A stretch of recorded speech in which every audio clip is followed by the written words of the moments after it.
Uma das coisas que Deus prometeu, e que está no livro de Isaías, do profeta Isaías, é que ele faria uma obra nova no meio do seu povo.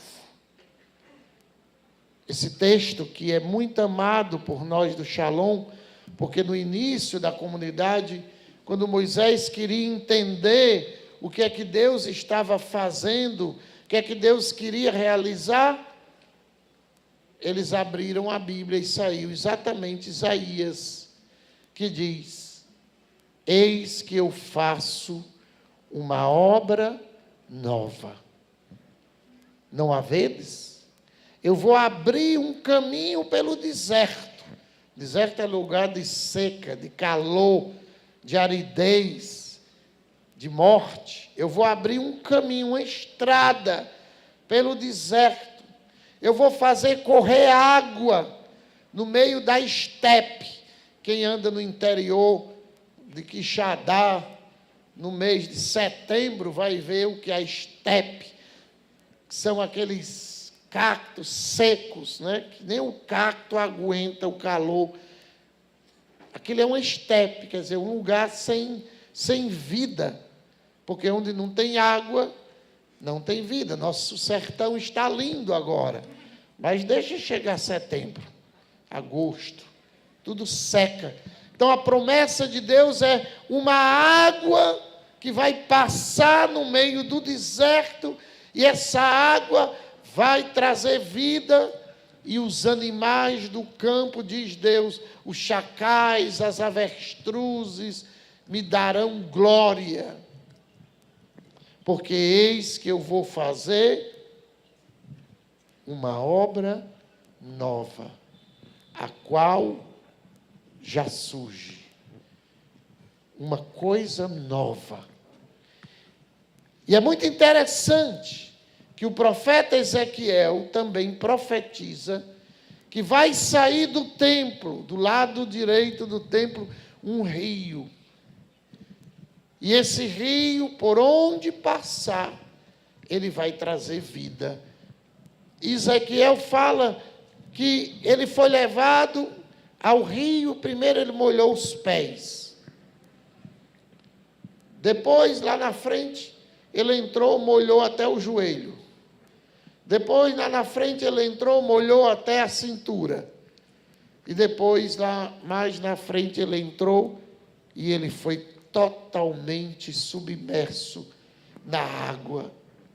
E aquela água, diz Ezequiel, produz ao seu redor, ao redor do rio, árvores frutíferas, cujos frutos e flores e folhas curam as nações. Essa mesma imagem aparece no Apocalipse.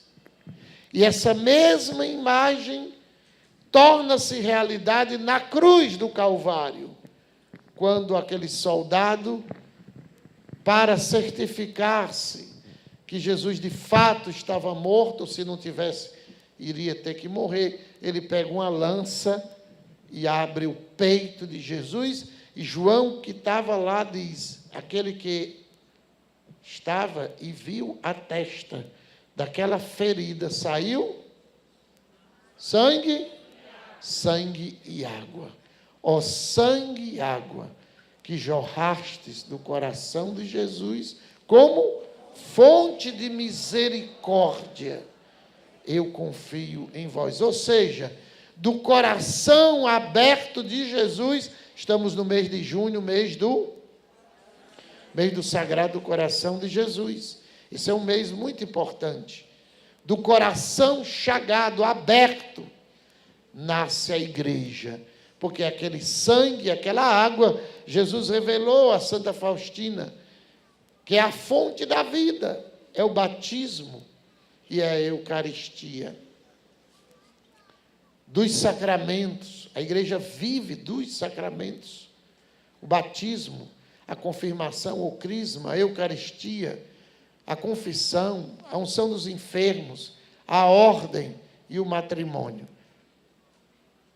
Porém, Jesus diz aquele que crê em mim, do seu interior jorrará uma fonte de água viva. Repitam. Aquele que crê em mim, do seu interior jorrará uma fonte de água viva. E João diz, esclarecendo, esta água, esta fonte é o Espírito Santo de Deus. A terceira pessoa da Santíssima Trindade, o Espírito Santo. Toda essa introdução que eu fiz para entrarmos no entendimento do que precisa acontecer conosco. Diga assim, eu preciso me dar conta, acordar para entender quem eu sou e o que acontece dentro de mim. Paulo diz aos Romanos, vós sois o templo onde habita Deus. Vós sois o templo onde habita Deus. Esse irmão que está aí do lado é o templo onde habita Deus. Tua esposa é o templo onde habita Deus. Teu marido, não parece, mas é. Pode até não estar limpo, mas é. Talvez até nem se deu conta, teu filho hoje é um templo de droga, de alcoolismo, de prostituição, de violência, mas ele é templo. Ele é templo. Ele não sabe. Está tudo sujo, mas ele é templo. E veja, São Paulo diz aos Efésios, capítulo 1, de 1 a 7. Bendito seja Deus, o Pai de nosso Senhor Jesus Cristo, que do alto do céu nos abençoou com toda a bênção espiritual em Cristo. Repito, e nos escolheu nele. Nos escolheu nele. Nele quem? Nele quem? No Espírito Santo. Bendito seja Deus, o Pai de nosso Senhor Jesus Cristo, que do alto do céu nos abençoou com toda a bênção espiritual em Cristo e nos escolheu nele. Nele quem? Jesus. Em Cristo. Em Cristo. Nos escolheu nele, antes da criação do mundo.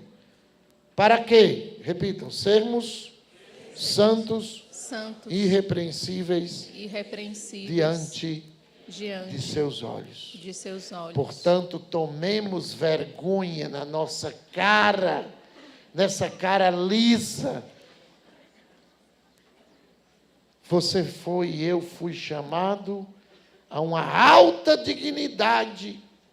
Não fomos criados para viver rasteirando nessa terra como porcos comendo, vocês sabem o quê? Como galinhas ciscando, como bichos imundos, serpentes. Nós fomos criados com um propósito, sermos santos, irrepreensíveis diante de Deus. Carla Cuti, estou vendo a camisa dele acolá. Carla Cuti entendeu isso já com 7 anos de idade. A mãe dele, dona Antônia, me disse, eu conversando com ela lá em Assis, ela me disse, meu filho, desde pequeno, ele entendeu o que é uma missa, ele entendeu o que é um terço, um rosário, ele entendeu o que é a Bíblia, ele entendeu o que é o amor ao próximo. Ia para a rua, chegava lá, um mendigo estava descalço, ele tirava o tênis dele e dava para o mendigo. Chegava lá na frente, tinha um sem camisa, ele tirava a camisa dele, chegava em casa quase nu. E a mãe, meu filho, cadê? Não, tem alguém que estava pressando. Ainda bem que ele era rico, né? Podia, né? Mas o que foi que aconteceu com o Carlos? Um menino que morreu com 15 anos de idade. O Espírito Espírito Santo, repito, o Espírito Santo, O Espírito Santo fez ele entender fez ele entender que ele tinha nascido que ele tinha nascido para ser santo e irrepreensível diante de Deus. Essa é a nossa vocação. Esse é o nosso chamado, é o meu chamado. Por isso que uma repórter um dia chegou perto de Madre Teresa de Calcutá e disse: Madre, é verdade que a senhora é santa? E a madre olhou para ela e disse: e você não é não? E a repórter ficou assim meio errada, né? E você não é não? Em outras palavras, eu estou tentando. E você não está não tentando? Não é só meu chamado, é seu também. Nós somos chamados. No seu amor, preste atenção, nos predestinou para sermos adotados como filhos por Jesus Cristo, segundo o beneplácito de sua livre vontade, para fazer resplandecer a sua maravilhosa graça, que foi concedida por Ele no bem-amado. Nesse Filho, pelo seu sangue, temos a redenção e a remissão dos pecados, segundo as riquezas da sua graça. E quando é que tudo isso chegou a mim e a você? Exatamente no dia do nosso batismo. Naquele dia, o Pai nos cumulou, presenteou de bens espirituais incontáveis. Não dá nem para contar. No dia do meu batismo, 22 de maio de 1967, eu tinha 1 mês e pouco, nasci 18 de abril, 22 de maio, eu fui batizado. Você devia saber o dia do seu batismo. Você devia comemorar. Naquele dia, sim, deveria ter parabéns para você, nesta data querida, em que eu fui batizado para mudar de vida. Foi o dia. 22 de maio eu fui batizado. Nós, naquele dia, ninguém está fora, a não ser quem não é batizado. Fomos cumulados pelo Pai. De quê? Além da vida natural, que come feijão com farinha, Deus nos deu, repitam, uma vida, repitam, seus preguiçosos, uma vida sobrenatural, que é a vida da graça. Vida da graça. Como é o nome dessa graça que você recebeu no batismo?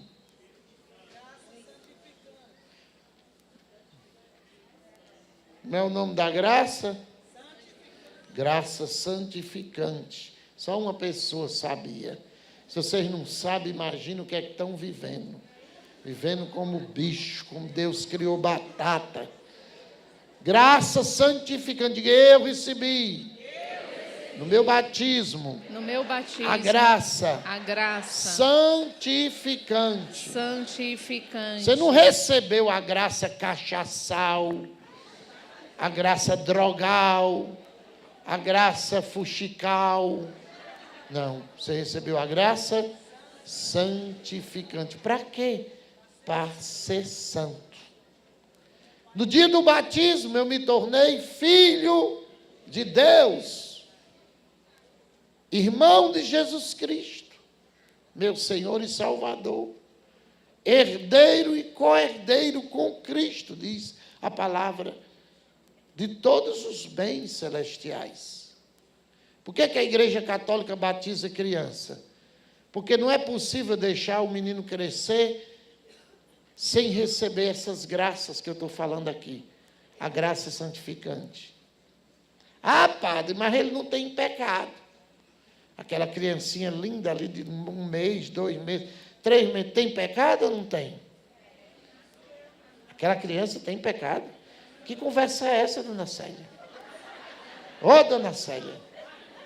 O que é, dona Célia? Aquela criança pecou com 3 meses de idade, ela pecou? Sim, é o pecado original, né? Que nós temos, não é isso? Entendi nada. Espera aí, eu estou lhe perguntando se aquela criança de 3 meses de idade, o menininho lá, tem pecado? Não, ele não cometeu o pecado, mas ele... Então nós estamos errados de batizar menino. Não, tem que batizar. Por quê? Para receber essa graça, ser filho de Deus, né? Meu pai me batizou. Mas não tem pecado. Mas não precisa. Tem ou não tem o menino? O menino tem pecado. Qual? Nosso pecado original. Ah, salva de palma para ela. A criança não tem pecado pessoal.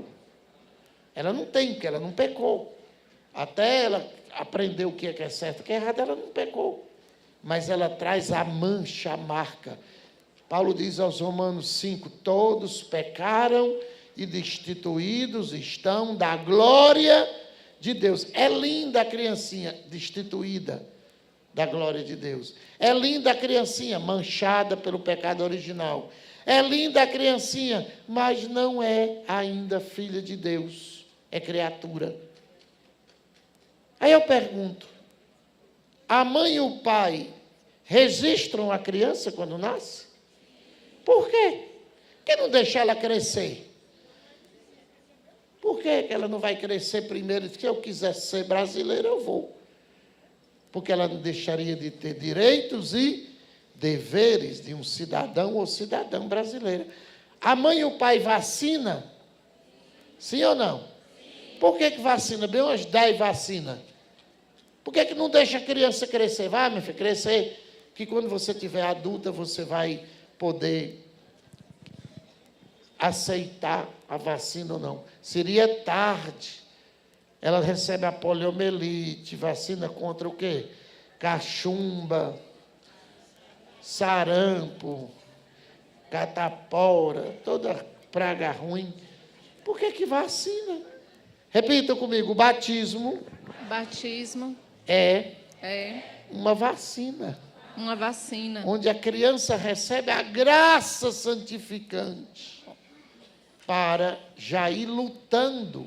À medida que ela vai crescendo, os pais e padrinhos vão formando, orientando na palavra de Deus, vão levando à igreja, mas a graça já está agindo. A graça já está funcionando lá. Ela se torna filha de Deus. Ela se torna herdeira do céu. Ela recebe a graça santificante. Aí eu vou deixar uma criança ficar velha sem essa graça? Errados estão, infelizmente eu tenho que dizer, errados estão quem não batiza a criança. Mais ainda, olha o que você e eu recebemos, mesmo criança. Os dons, repitam, dons infusos do Espírito Santo. Do Espírito Quem Santo. sabe quais são, quantos e quais são os dons do Espírito Santo? Quantos? E quais são?